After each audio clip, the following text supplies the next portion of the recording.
speaker tonight. We're delighted to have Kim Huckerby join us. Kim founded the Wellbeing Affect in 2018 to create and deliver mental health and well-being programs that educate, inspire, and affect change. She is a highly skilled and passionate professional delivering accredited mental health first aid and well-being programs across Australia, as well as habit-based work in the wellness space. She's spent 20 years working extensively with young people, parents, secondary schools, and the corporate sector with a clear focus on mental health and well-being. And it's our great pleasure to welcome Kim. And welcome, Kim, and we'd like to pass the floor over to you.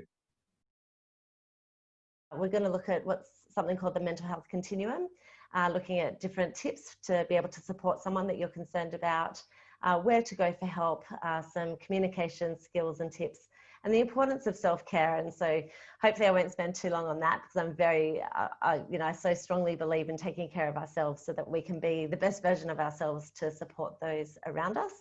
And then of course, looking at mental health first aid and what that's all about.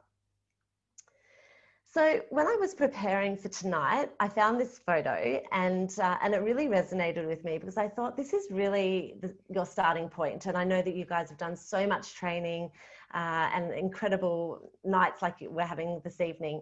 And I thought this is the starting point. So for this runner, I thought this person has really, they've done all the training that they can. They will continue to train. He's got all the tools that he needs for his race. He's got his starting block, he's got his baton. And he's ready to go, and either he's going to do this race and he's going to run and he's going to do really well, or he's not going to do so great, but he's going to learn along the way. And I kind of thought, whenever I step into training, I think that that's kind of where I'm at, and I thought that's might be where we're all at tonight. You know, we're kind of getting all these skills and these tools and getting ready to be able to support people, and either it's going to go smoothly, but more often than not, it doesn't go too smoothly, but it means that we're learning along the way. And I think that that's a really important part of supporting people in their mental health and well-being journey.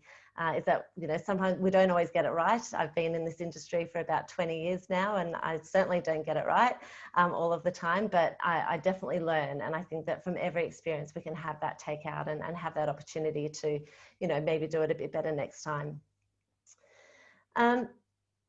When we talk about mental health, and I think that I was thinking about, okay, well, when we hear about the term mental health or mental illness, where do we hear it and see it? And often it's in the media. And I think that often people use the term mental health and they interchange it with mental illness.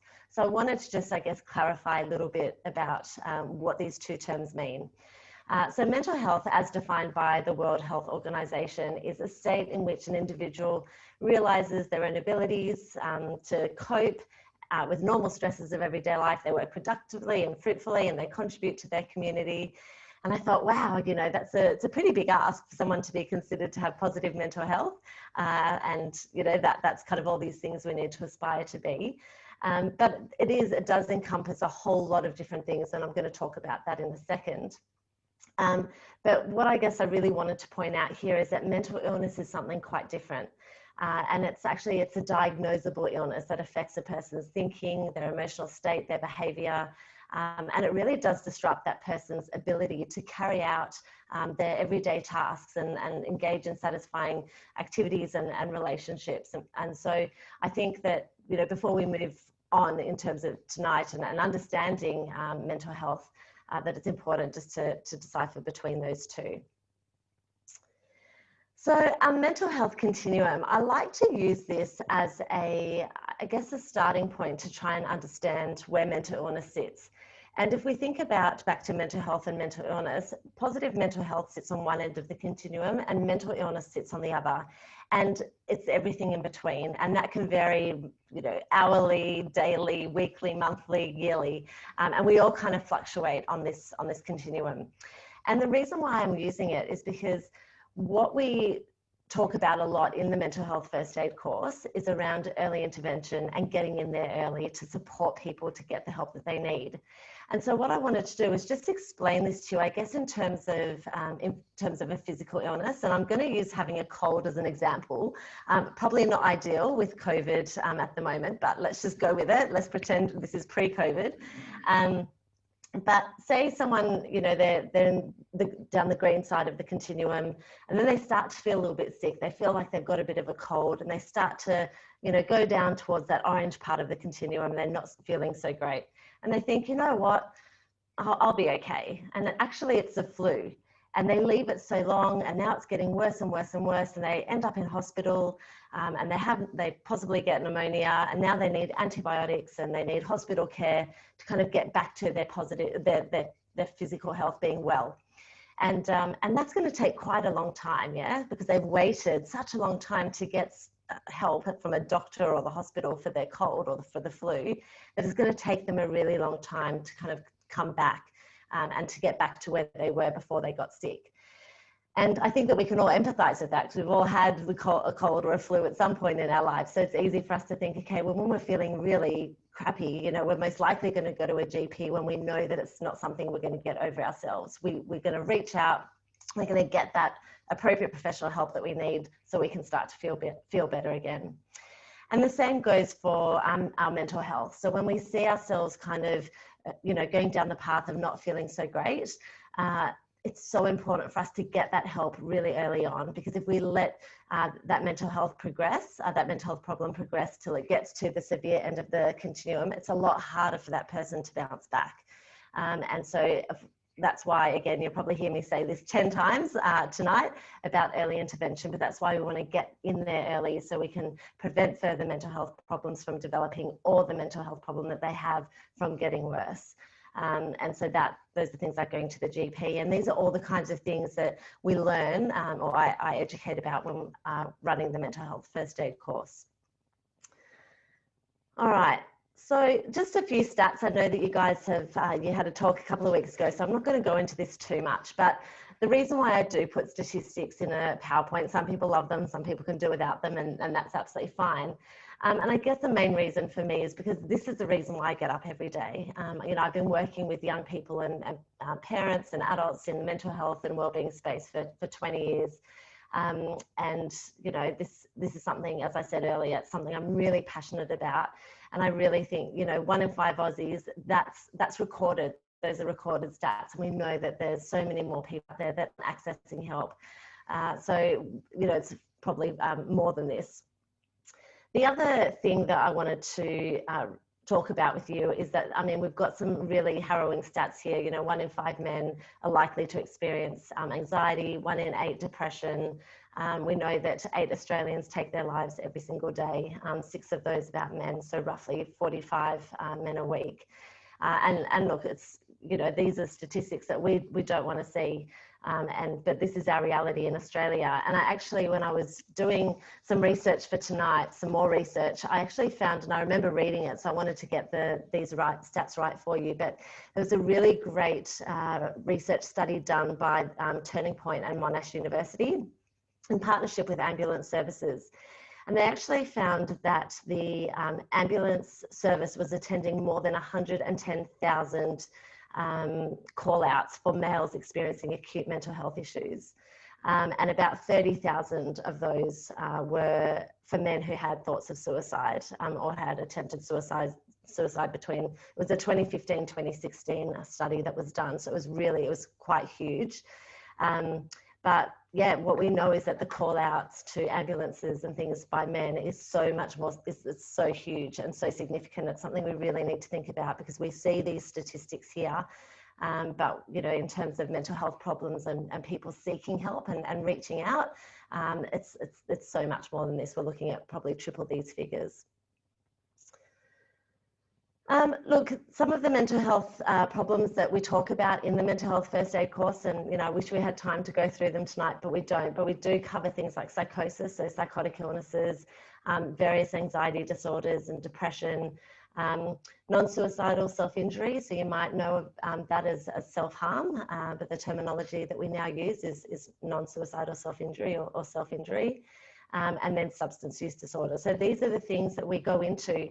And what someone in one of my courses said, probably one of the very first courses that I ran, and he said, you know, Kim, what I love about this course is that it's so accessible. And I guess what he, in a further discussion with him, what he meant by that was that often when you're learning about mental health problems or mental illnesses, it's so, the information, it can be so intense and very wordy and hard to understand. And this is for anybody. I've run it with my neighbours, my local community. I've run it with psychologists and counsellors and social workers and everyone in between, teachers.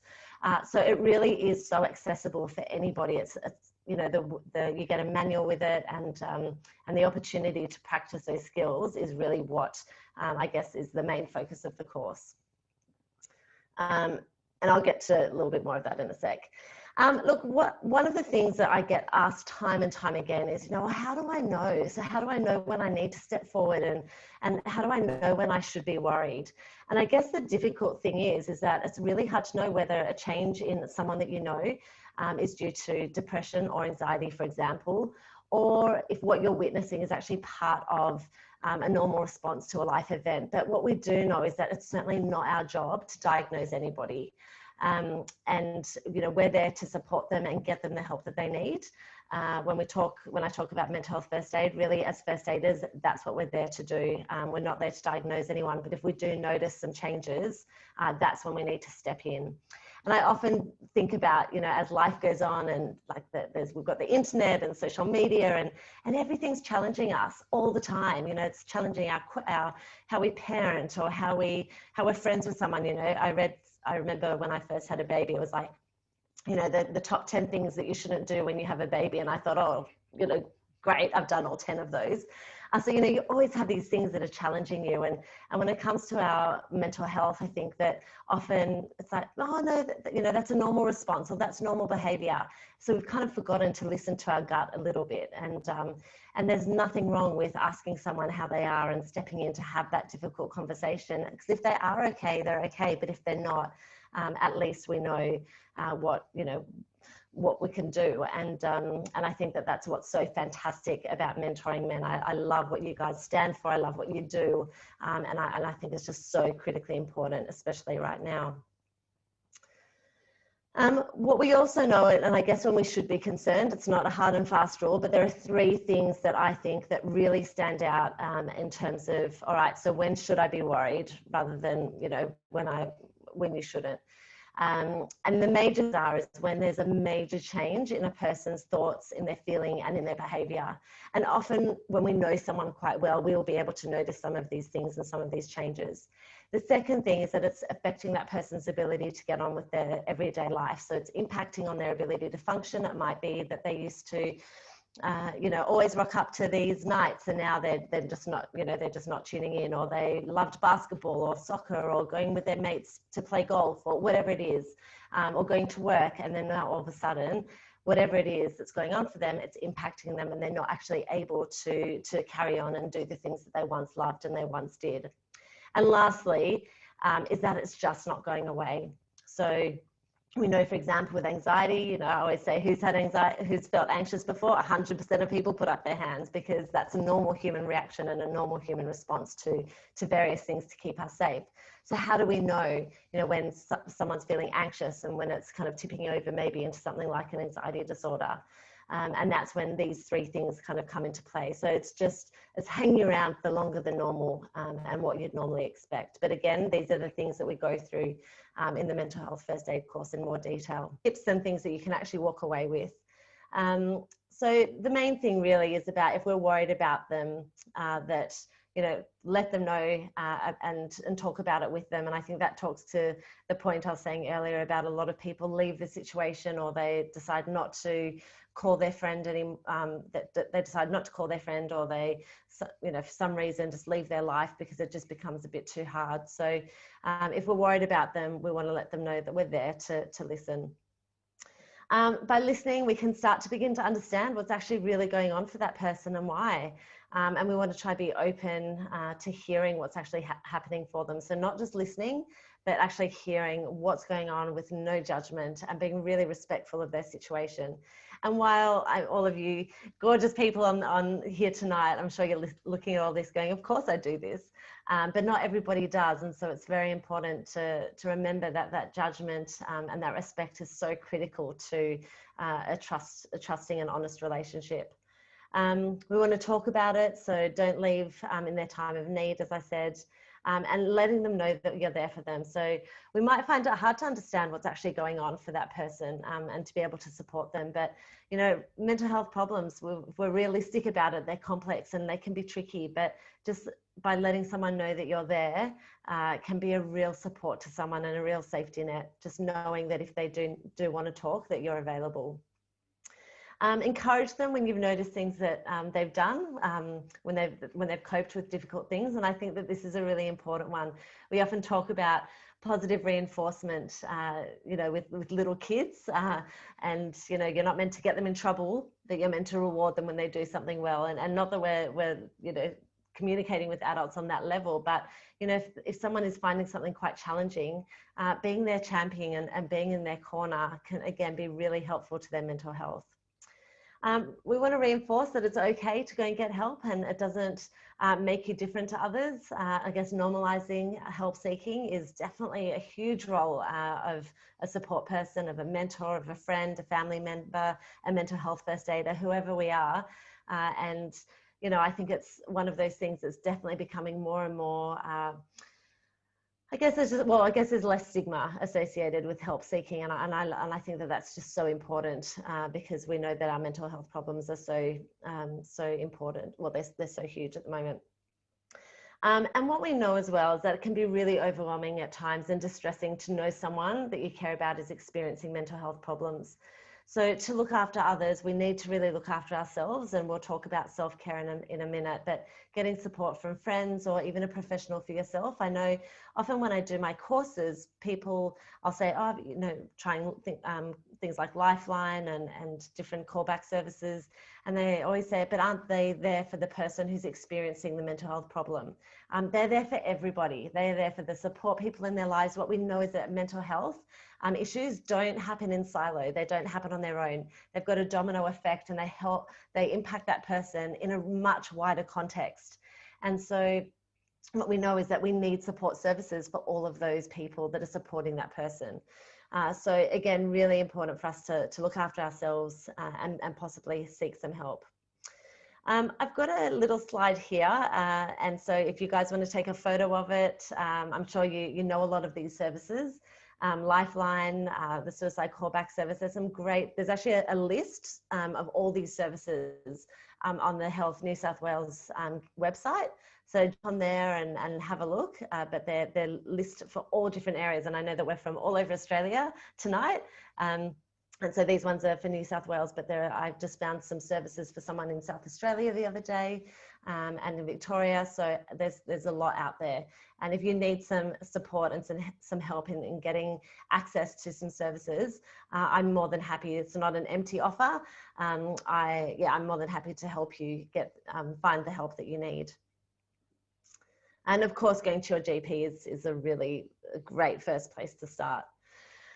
Okay, so I wanted to give you guys, I guess, a little bit of a toolkit to take away. And I guess it talks to some of the stuff that we've already spoken about. So it's just a little list. One of the main things when we are concerned about someone is about choosing our moment. And often I hear people saying, oh, well, I went up to them because I was concerned about them and wanted to have a discussion about what was going on for them. And they didn't want to talk to me about it. And so what's important there is that you know, we want to make sure that we are there and we're available whenever they want to talk. And generally speaking, if we do call on someone, if we've noticed some changes in their behavior or their thoughts or their feelings, they're most likely to be quite shocked. And we probably will be met with resistance, maybe anger and confrontation. So it probably isn't their time to talk, but just making sure that they know that we're there for them. That's the number one, that's key. Secondly is around confidentiality. So I know with all of you here with Mentoring Men know what confidentiality looks like in terms of, that trust and making sure that people know that we're there for them, but also that what they say to us remains confidential. And a really important part of that confidentiality is also letting someone know that if they do tell you something that puts them or someone else at significant risk of harm, that maybe you might need to call, you'd need to call on someone else to get that further help and that further support. So if they are unsafe, or they're in a really high risk situation, that we would need to call in someone else to support us to be able to better support them. That judgment is important. Body language is key, which we've talked about. I think it's about 55% of the way that we communicate is through our body language. So that's a really, really huge part. And so we need to make sure that we remain open. And it's interesting, I've been talking to a lot of my clients over Zoom over the last 6 months because of COVID and being in lockdown. And we're missing that nonverbal communication. And so the way that we can do that is through, looking at through a camera, which is, for me, showing that I'm looking at you, but really I'm not. So we're missing a whole element of communication. But, when we are with someone physically, that body language is really key. Silence is not disinterest. And this is probably my biggest learning through the 20 years that I've been working in this industry. But I do often think that with silence, people think that, oh, they're not interested or that they don't really want to talk to me. Often what's happening when there's a silence is that we're taking it for, sorry, I've just seen that there's no changes in slides. Is that, John, is no one seeing my changes in slides? Yeah, we're still on the young guy with his microphone, but you're on don't ask them to explain. Oh. Yep, no, we're seeing that. I know. Now it's come. Now it's come up? Desire empathy. We're up to empathy. Okay, perfect. Okay, cool. Sorry about that. So when there's silence, often the person who's the supporter is thinking, oh, they're not keen to talk to me, or why they're not saying anything. But often the person who's going through whatever it is that they're going through, they really are thinking about, what do I want to say? How do I even explain it? How am I making sense of this myself? And so that's what the silence generally is. So we need to give them that room to have those thoughts, to then be able to tell us what's going on. Using I statements, which is what we were talking about before earlier. We don't want to say, you've been doing this, rather than I'm worried about you. And we want to remember, of course, that it's about our friend. It's not about us. Talking about tone, calm, caring voices, genuine curiosity, authenticity, empathy, understanding. Those are all really important things that we need to keep in mind. And of course, giving our undivided attention, which sounds pretty easy, but if we are having a conversation with someone that we're concerned about, making sure we don't have any distractions, we're not rushing off to a meeting, we're not using our phones, whatever it is, that we're there and solely there for that person and really present in that moment to support them. All right, I'm going to go through these quite quickly because I'm aware of the time. So this is my last slide before I talk a little bit about mental health first aid. But I just wanted to say that when we talk about mental health and well-being, the greatest gift that we can give everyone is ourselves, and the greatest gift that you can give is you. But as I've said earlier on, we need to make sure that we are okay. And I often use the analogy of the oxygen mask, putting our own oxygen mask on so that we can help others. And I remember when I had children, and the first time I took them on a plane, and they said, all right, so you put your own oxygen mask on and then you help your kids. And I thought, yeah, right. Of course I'm going to help my kids first. But then I thought about it and I thought, okay, well, if I lose consciousness, I can't help my kids. So I need to help myself first in order to help them. And I think that that's such a strong analogy for our life, and especially with mentoring and supporting people, that we do need to take care of ourselves. It's equally as important, as necessary as supporting those around us. And often I hear people say, oh, I can't do this, I need to take care of them instead of me. My biggest message to everyone is you need to take care of yourself as well as other people around you. So you're not doing it instead of, you're not looking after yourself instead of everybody else, but you're doing it as well as, and both of those are very important. Okay, so very quickly, mental health first aid. Well, what is it? I've been talking about it all night, so let's have a quick look. mental health first aid is it's first aid offered to a person who might be developing a mental health problem, someone who has an existing mental health problem, but it's maybe getting a little bit worse, or someone who's in a crisis situation. And the main thing about mental health first aid is that it's first aid.